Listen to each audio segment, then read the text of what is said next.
ಆದರೆ ಸೌಜನ್ಯ ಜೀವಂತ ಅಷ್ಟೇ. ಓಕೆ, ಧರ್ಮಸ್ಥಳ ಫೈಲ್ಸ್ ಇದ್ರ ಬಗ್ಗೆ ಒಂದಷ್ಟು ಪಾಯಿಂಟ್ಸ್ಗಳನ್ನ ನೋಡೋಣ. ಜುಲೈ 28ರಂದು 13 ಸ್ಪಾಟ್ಗಳನ್ನು ಗುರುತಿಸಿದ್ದ ದೂರುದಾರ 13 ಸ್ಥಳಗಳಲ್ಲಿ ಮಾರ್ಕಿಂಗ್ ಮಾಡಿ ಟೇಪ್ ಕಟ್ಟಿದ್ದ SIT. ಜುಲೈ 29ರಿಂದ ಸ್ಪಾಟ್ 1ರಿಂದ ಶವಶೋಧ ಕಾರ್ಯ ನಡೆಯಿತು. ಇದೆಲ್ಲ ನಿಮಗೆ ಗೊತ್ತಿದೆ. ಜುಲೈ 30ರಂದು ಸ್ಪಾಟ್ ನಂಬರ್ 2, 3, 4 ಮತ್ತು 5ರಲ್ಲಿ ಶೋಧ ನಡೆದಿತ್ತು. 31ರಂದು 6ನೇ ಪಾಯಿಂಟ್ನಲ್ಲಿ ಶೋಧ ನಡೆದಿತ್ತು. ಇಡೀ ದಿನ ಅದೇ ನಡೆಯಿತು. 6ನೇ ಪಾಯಿಂಟಲ್ಲಿ ಶವದ ಕಳೆಬರ ಪತ್ತೆ ಆಯಿತು. 25 ಅವಶೇಷಗಳು ಪತ್ತೆಯಾಗಿದ್ವು. ಇಡೀ ದಿನ ಪರಿಶೀಲನೆ ಆಯಿತು. ಆಮೇಲೆ ಆಗಸ್ಟ್ 1ರಂದು ಸ್ಪಾಟ್ 7ರಲ್ಲಿ ಮತ್ತು 8ರಲ್ಲಿ ಶೋಧ ಆಯಿತು, ಸಿಗಲಿಲ್ಲ. ಆಗಸ್ಟ್ 2ರಂದು ಪಾಯಿಂಟ್ 9 ಮತ್ತು 10ರಲ್ಲಿ ಶೋಧ ಆಯಿತು, ಸಿಗಲಿಲ್ಲ. ಆಗಸ್ಟ್ 4ರಂದು ಸ್ಪಾಟ್ 11 ಮತ್ತು 11ರ ಪಕ್ಕದಲ್ಲಿ ನಡೆದಿದ್ದಂಥ 11A ಸಿಗಲಿಲ್ಲ. ಆಗಸ್ಟ್ 4ರಂದೇ ಬಂಗ್ಲಗುಡ್ಡದಲ್ಲಿ ಅಸ್ಥಿಪಂಜರ ಪತ್ತೆ ಆಯಿತು. ಭೂಮಿಯ ಮೇಲ್ಮೈನಲ್ಲಿ 3, 2 ಪುರುಷನದ್ದು 1 ಮಹಿಳೆಯದ್ದು. ಇನ್ನು 9ನೇ ತಾರೀಕು ಬಾಹುಬಲಿ ಬೆಟ್ಟದಲ್ಲಿ ನಡೆದ ಶೋಧ ಕಾರ್ಯ. 8ನೇ ತಾರೀಕು ಕಲ್ಲೇರಿ ಅರಣ್ಯದಲ್ಲಿ ಶೋಧ ಕಾರ್ಯ, ಏನೂ ಸಿಗಲಿಲ್ಲ. 12ರಂದು ಸ್ಪಾಟ್ 13ರಲ್ಲಿ GPR ಮೂಲಕ ಸರ್ಚಿಂಗ್ ಆಯಿತು. 13ರಂದು ಸ್ಪಾಟ್ 13ರಲ್ಲೇ ಪಕ್ಕದಲ್ಲೇ ಕಳೆಬರ ಶೋಧ. 14ರಂದು ಕನ್ಯಾಡಿ ಕಾಡಿನಲ್ಲಿ ಕಳೆಬರ ಶೋಧ. 14ರಂದು ಮಾಹಿತಿ ಕೇಂದ್ರದ ಬಳಿ ಅನಾಮಿಕನ ಮಹಜರ್, ಏನೂ ಸಿಗಲಿಲ್ಲ. ಎಸ್, ಇವಿಷ್ಟು ಧರ್ಮಸ್ಥಳಕ್ಕೆ ಸಂಬಂಧಪಟ್ಟಂಥ ಒಂದಷ್ಟು ಅಪ್ಡೇಟ್ಸ್ಗಳು. ಅಂದರೆ ಏನು ಸಿಕ್ತು, ಏನು ಸಿಗಲಿಲ್ಲ. 6ನೇ ಪಾಯಿಂಟಲ್ಲಿ ಸಿಕ್ತು, ಅದನ್ನ ಇಟ್ಕೊಂಡು ತನಿಖೆ ಮಾಡ್ತಾರೆ. ಆಮೇಲೆ ಅನಾಮಿಕ ಹೇಳ್ತಿದ್ದಾನಂತೆ, 6ನೇ ಪಾಯಿಂಟಲ್ಲಿ ಸಿಕ್ಕಿದೆ ಅಲ್ವಾ, ನಾನು ಹೇಳಿದ್ದು ಸತ್ಯ ಆಗಿದೆ ಅಲ್ವಾ, ಬೇರೆದ್ರಲ್ಲಿ ಸಿಗಲಿಲ್ಲ, ಭೌಗೋಳಿಕ ವ್ಯತ್ಯಾಸ ಆಗಿರ್ಬೋದು, ಆದರೆ ಇನ್ನೂ ಬೇರೆ ಬೇರೆ ಜಾಗವನ್ನು ತೋರಿಸ್ತೀನಿ, ಸಿಗುತ್ತೆ ಅಂತ ಹೇಳ್ತಿದ್ದಾರಂತೆ. ಓಕೆ, ಈ ಗಿರೀಶ್ ಮಠಣ್ಣ ಅವರು ಏನೋ ಹೇಳಿದ್ರಂತೆ, ಅದಕ್ಕೆ ಸಂಬಂಧಪಟ್ಟಂತೆ ಒಂದು ಬ್ರೇಕಿಂಗ್ ಇದೆ, ನೋಡೋಣ. ಗಿರೀಶ್ ಮಠಣ್ಣ ಅವರು ಏನೋ ಸ್ಟ್ರಾಂಗ್ ಆಗಿ ಹೇಳ್ತಾ ಇದ್ದಾರಂತೆ. ಧರ್ಮಸ್ಥಳಕ್ಕೆ ಅಪಮಾನ ಮಾಡಿದರೆ ಜೈಲಿಗೆ ಹಾಕಿ ಅಂತ ನೇರವಾಗಿ ಸವಾಲು ಹಾಕ್ತಾ ಇದ್ದಾರೆ. ನಾವು ಅವಮಾನ ಮಾಡಿದರೆ ನಮ್ಮನ್ನು ಜೈಲಿಗೆ ಹಾಕಿ ನೇರವಾಗಿ ಅಂತೇಳಿ ಇದು ಮಾಡ್ತಾ ಇದ್ದಾರೆ. ನಾವು ಷಡ್ಯಂತ್ರವೂ ಮಾಡಿಲ್ಲ, ಪಿತೂರಿಯೂ ಮಾಡಿಲ್ಲ ಅಂತ ಹೇಳ್ತಾ ಇದ್ದಾರೆ. ಲಂಚ ತೆಗೆದುಕೊಂಡಿದ್ರೆ ನಮ್ಮನ್ನೂ ಕೂಡ ತನಿಖೆ ಮಾಡಿ ಅಂತ ಹೇಳ್ತಿದ್ದಾರೆ. ನಾವು ಯಾವುದೇ ರೀತಿಯ ತನಿಖೆಗೆ ತಯಾರು ಅಂತ ಹೇಳ್ತಾ ಇದ್ದಾರೆ. ಉಜಿರೆಯಲ್ಲಿ ಗಿರೀಶ್ ಮಠಣ್ಣನವರು ಹೇಳಿಕೆಯನ್ನು ಕೊಡ್ತಾ ಇದ್ದಾರೆ. ಬನ್ನಿ, ಏನು ಗಿರೀಶ್ ಮಠಣ್ಣನವರು ಹೇಳ್ತಾ ಇದ್ದಾರೆ, ನಾವು ಧರ್ಮದ ವಿರುದ್ಧ ಇದ್ದರೆ, ಧರ್ಮಸ್ಥಳ ವಿರುದ್ಧ ಇದ್ದರೆ ನಮ್ಮನ್ನು ತನಿಖೆ ಮಾಡಿ ಅಂತ ನೇರವಾಗಿ ಹೇಳ್ತಾ ಇದ್ದಾರಂತೆ. ಓಕೆ, ಏನು ಹೇಳಿದ್ದಾರೆ ನೋಡೋಣ, ಆಮೇಲೆ ಅದ್ರ ಬಗ್ಗೆ ಚರ್ಚೆ ಮಾಡ್ತೀನಿ. ಒಟ್ಟೊಟ್ಟಿಗೆ ನಮ್ಮನ್ನ ಹೇಳ್ತಾರೆ ದುಡ್ಡು ಬಂತು ಅಂತ ಹೇಳಿ. ನಾನು ತಮ್ಮ ಮಾಧ್ಯಮದ ಮುಖಾಂತರ ನಾನು SITಗೆ ರಿಕ್ವೆಸ್ಟ್ ಮಾಡ್ಕೋತೇನೆ, ದಯವಿಟ್ಟು ನಮ್ಮನ್ನ ತನಿಖೆ ಮಾಡಿ ಪ್ಲೀಸ್. ನಮಗೆ ಕೇಳಿ ಸಾಕಾಗಿದೆ. ದುಡ್ಡು ಬಂತಂತೆ, ಕೋಟ್ಯಾಂತರ ದುಡ್ಡು ಬಂತಂತೆ. ಒಂದೇ ರೂಪಾಯಿ ಏನಾದರೂ ದೇವಸ್ಥಾನಕ್ಕೆ ಅಪಪ್ರಚಾರ ಮಾಡೋದಕ್ಕೆ ತಗೊಂಡ್ರೆ ದಯವಿಟ್ಟು ನಮ್ಮನ್ನ ಜೈಲಿಗೆ ಹಾಕಿ. ಈ ಮಾತನ್ನು ಎಷ್ಟು ಸಾರಿ ಹೇಳಿದೆ ನಾವು. ದಯವಿಟ್ಟು ತನಿಖೆಗೆ ಒಳಸ್ಪಡಿಸಿ. ಅದು ದೊಡ್ಡ ಕಷ್ಟ ಅಲ್ಲ. ED ಅವರಿಗೆ 10 ನಿಮಿಷ ಕಂಡುಹಿಡಿತಾರೆ ದುಡ್ಡು ಏನ್ ಟ್ರಾನ್ಸಾಕ್ಷನ್ ಆಗಿದೆ, ಯಾವನಾದ್ರೂ ತಂದ್ಕೊಟ್ಟಿದ್ದಾನೆ, ಯಾವ ತಂದ್ಕೊಟ್ಟಿದ್ದಾನೆ. ಅಪಪ್ರಚಾರ, ಷಡ್ಯಂತ್ರ, ಈ ರೀತಿ ಪ್ರಶ್ನೆ ಕೇಳೋದು, ಡೌಟ್ ರೇಸ್ ಮಾಡೋದು, ಇದು ಷಡ್ಯಂತ್ರನ, ದೇವಸ್ಥಾನಕ್ಕೆ ಅಪಪ್ರಚಾರನ? ಅದಕ್ಕೆ ನಾನು ಹೇಳೋದು, ನಾವು ಯಾವುದೇ ರೀತಿಯಾದಂತಹ ತನಿಖೆಗೆ ತಯಾರಿದ್ದೀವಿ. ಫಸ್ಟ್ ನಮ್ಮನ್ನು ಕೂಡ ಅಕಸ್ಮಾತ್ SITಗೆ ಯೋಗ್ಯ ಅನ್ನಿಸ್ತು, ಹೌದಪ್ಪ ಇದು ಷಡ್ಯಂತ್ರ ಇದೆ, ಸುಮ್ಮನೆ ದೇವಸ್ಥಾನಕ್ಕೆ ಅಪಪ್ರಚಾರ ಮಾಡ್ತಾ ಇದ್ದಾರೆ ಅಂತ ಹೇಳಿದ್ರೆ, SIT ಅಲ್ಲ, ಈ ದೇಶದ ಯಾವುದೇ ತನಿಖಾ ಸಂಸ್ಥೆ, ಈ ರಾಜ್ಯದ any kind of economical offences, ದಯವಿಟ್ಟು ನಮ್ಮನ್ನ ತನಿಖೆ ಮಾಡಿ ಅಂತ ನಾನು ಹೇಳ್ತೇನೆ.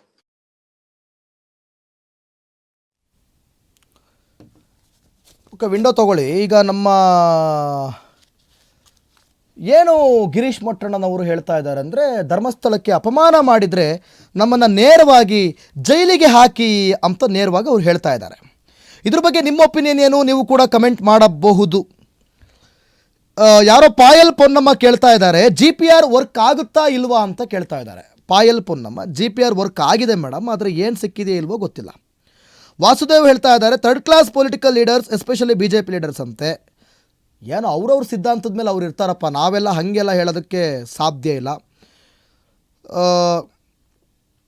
ಒಂದಷ್ಟು ಬೇರೆ ಬೇರೆ ರೀತಿಯಲ್ಲಿ ಕಮೆಂಟ್ಸ್ಗಳು ಬರ್ತಾ ಇದೆ. ಈಗ ಗಿರೀಶ್ ಮಠಣ್ಣನವರ ಹೇಳಿಕೆ ಮೇಲೆ ನಿಮ್ಮ ಅಭಿಪ್ರಾಯಗಳನ್ನಿದ್ದರೆ ಕೇಳಬಹುದು. ಏನೂ ಅಭಿಪ್ರಾಯಗಳಿಲ್ಲ ಅಂತಂದರೆ ನಾನು ನೆಕ್ಸ್ಟ್ ನೋಡಿ, ಸುಚಿತ್ರ ಅನ್ನೋರು ಕೇಳ್ತಾ ಇದ್ದಾರೆ, ಮೊನ್ನೆ ಅವನು ಯಾರೋ ಊಟ ಮಾಡೋರು ಎದುರಿಗೆ, ಕ್ಷೇತ್ರಕ್ಕೆ ಬಂದವ್ರ ಎದುರಿಗೆ ಸೌಜನ್ಯಾಗೆ ಅವರಮ್ಮ 15 ಕೋಟಿ ತಗೊಂಡು ರೇಪ್ ಮಾಡಿಸಿದ್ಲು ಅಂತಾನಲ್ಲ, ಇಷ್ಟೆಲ್ಲ ಗಲಾಟೆಗೆ ಶಾಂತಿ ಕದಡಲು ಹೋರಾಟ ಹೇಗೆ ಕಾರಣನೋ ಹಾಗೆ ಮೌನ ಕಾರಣ ಆಯ್ತಲ್ಲ ಅಂತಿದ್ದಾರೆ. ಏನೋ ಮೇಡಮ್, ನಿಮ್ಮ ಅಭಿಪ್ರಾಯ ನಿಜನೂ ಇರ್ಬೋದು, ಸುಳ್ಳು ಇರ್ಬೋದು, ಗೊತ್ತಿಲ್ಲ.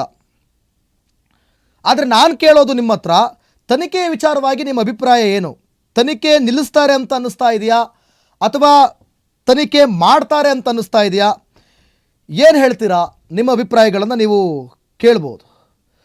ಯಾರೋ ವಿನಯ್ ಯಾರನ್ನೋರು ದೊಡ್ಡವರು ತಪ್ಪು ಮಾಡಿದರೆ ತಪ್ಪಲ್ವಾ ಅಂತ ಕೇಳ್ತಾ ಇದ್ದಾರೆ. ವಿನಯ್ ಅವರೇ, ಬಹುಶಃ ನೀವು ಪ್ರಜ್ವಲ್ ರೇವಣ್ಣ ಅವರ ಪ್ರಕರಣನ ನೀವು ಗಮನಿಸ್ತಾ ಇರ್ಬೋದು, ಆಮೇಲೆ ದರ್ಶನ್ ಪ್ರಕರಣವನ್ನು ನೀವು ಗಮನಿಸ್ತಾ ಇರ್ಬೋದು, ಈ ವಿನಯ್ ಕುಲಕರ್ಣಿ ಪ್ರಕರಣವನ್ನು ನೀವು ಗಮನಿಸಿರ್ಬೋದು. ಹೀಗೆಲ್ಲ ಇರುವಾಗ ವಿಜುವಲ್ಸ್ ಹಾಕ್ಕೊಳ್ಳಿ ಒಂದಷ್ಟು ನೋಡೋಣ. ಹೀಗೆಲ್ಲ ಇರುವಾಗ ಹೇಗೆ ನೀವು ದೊಡ್ಡವರು ತಪ್ಪು ಮಾಡಿದ್ರೆ ತಪ್ಪಲ್ವಾ ಅಂತ ಹೇಳ್ತೀರಾ? ಅವರೆಲ್ಲ ದೊಡ್ಡವರಲ್ವಾ? ಇವತ್ತು ಕಾನೂನು ಅವರಿಗೆ ಸರಿಯಾದ ಶಿಕ್ಷೆಯನ್ನು ಕೊಟ್ಟಿಲ್ವಾ? ಪ್ರಜ್ವಲ್ ರೇವಣ್ಣ ಯಾರ ಮಗ, ಯಾರ ಮೊಮ್ಮಗ, ಏನಾಯಿತು? ಜೀವನ ಪರ್ಯಂತ ಜೈಲು. ದರ್ಶನ್ ಅತ್ಯಂತ ಪ್ರಬಲ ಮತ್ತು ಕೋಟ್ಯಾಂತರ ಫಾಲೋವರ್ಸ್ ಹೊಂದಿರುವಂಥ ವ್ಯಕ್ತಿ, ಇವತ್ತೇನಾಯಿತು? ಸುಪ್ರೀಂ ಕೋರ್ಟೇ ಅವರ ಬೇಲನ್ನು ರದ್ದು ಮಾಡ್ತು. ಇನ್ನೆಲ್ಲೂ ಕೂಡ ಅವ್ರಿಗೆ ಸದ್ಯಕ್ಕೆ ಬೇಲಿಲ್ಲ. ಪ್ರಬಲ ವ್ಯಕ್ತಿ, ದೊಡ್ಡವರು ತಪ್ಪು ಅದು ಹೇಳಲಿಕ್ಕೆ ಬರಲ್ಲ ಅದು. ಮತ್ತು ಅದೇ ವಿನಯ್ ಅವರು ಕೇಳ್ತಿದ್ದಾರೆ, ಸತ್ಯ ಗೆಲ್ಲುತ್ತಾ ಅಂತ. 100% ಸತ್ಯ ಗೆಲ್ಲುತ್ತೆ ಸ್ವಾಮಿ, 100% ಗೆಲ್ಲುತ್ತೆ. ಆ ಗಿರೀಶ್ ಮಟ್ಟಣ್ಣ ಸರಿ ಹೇಳ್ತಾ ಇದ್ದಾರೆ, ತನಿಖೆ ನಡೆಸಿ ಸರ್. ಓಕೆ, ಗಿರೀಶ್ ಮಟ್ಟಣ್ಣ ಅವರು ಸರಿ ಹೇಳ್ತಾ ಇದ್ದರೆ ತನಿಖೆ ನಡೀಲಿ. ಭಗತ್ ಸಿಂಗ್ ಅಂತೆ, ಎಲ್ಲರ ಸಮಯ ವ್ಯರ್ಥ ಮಾಡ್ತಿದ್ದಾರೆ ಈ ವ್ಯಕ್ತಿಗಳು. ಇರಬಹುದು ಭಗತ್ ಸಿಂಗ್ ಅವರೇ, ಯಾರು ಅಂತ ಹೇಳ್ಬೇಕು ನೀವು, ಯಾರು ವ್ಯಕ್ತಿಗಳು ಅಂತ? ಈ ತನಿಖೆ ಮಾಡಿಸ್ತಿರುವವರ ಅಥವಾ ರಾಜಕಾರಣಿಗಳ? ಅಂದರೆ ನೀವು ಬಹುತೇಕ ತನಿಖೆ ಮಾಡಿಸ್ತಾ ಇರೋರು ಅಂದರೆ ಭೀಮನ ತಂಡಕ್ಕೆ ಕೇಳ್ತಾ ಇದ್ದೀರಾ ನೀವು. ಬಹುಶಃ ಇರ್ಬೋದು, ಸಮಯ ವ್ಯರ್ಥನೂ ಇರ್ಬೋದು, ಸತ್ಯನೂ ಇರ್ಬೋದು. ನಾಳೆ ಗೊತ್ತಾಗುತ್ತೆ, ಮಂಡೆ. ಎಲ್ರಿಗೂ ಕೂಡ ಮಂಡೆ ಬಿಸಿ.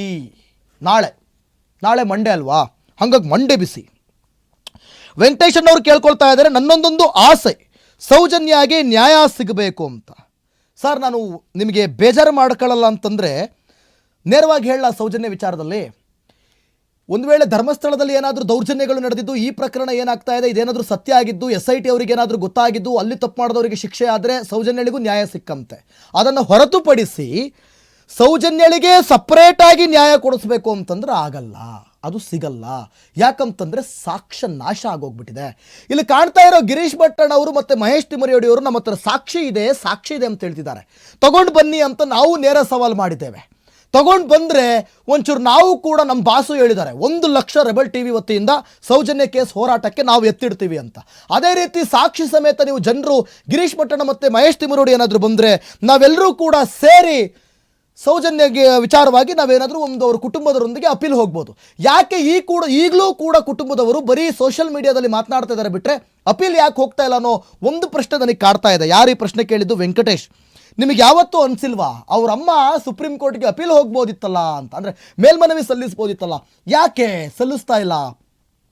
ಯಾವತ್ತಾದ್ರೂ ವೆಂಕಟೇಶ್ ಅವರೇ ನೀವು ಯೋಚನೆ ಮಾಡಿದ್ದೀರಾ?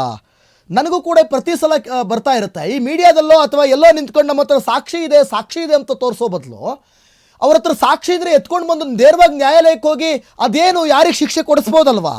ಸೊ ಇದೊಂದು ಸಲ ಯೋಚನೆ ಮಾಡಿ ನೀವು.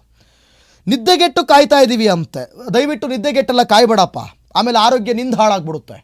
ಆಮೇಲೆ ನಾವು ಬರೋಲ್ಲ, ಅವರು ಬರೋಲ್ಲ. ನಿನ್ನ ಟ್ರೀಟ್ಮೆಂಟಿಗೆ ಕಾಸಿದೆಯಾ ಜೋಬಲ್ಲಿ? ಇದ್ದರೆ ಮಾತ್ರ ನಿದ್ದೆಗೆಡು. ರಾಜಕೀಯ ಮತ್ತು ಪ್ರಾಮಾಣಿಕ ಪೊಲೀಸ್ ಅಧಿಕಾರಿಗಳ ಮೇಲೆ ಅವಲಂಬಿತವಾಗಿದೆ ಕುಮಾರ್ ನಾಯಕ್ ಅವರೇ.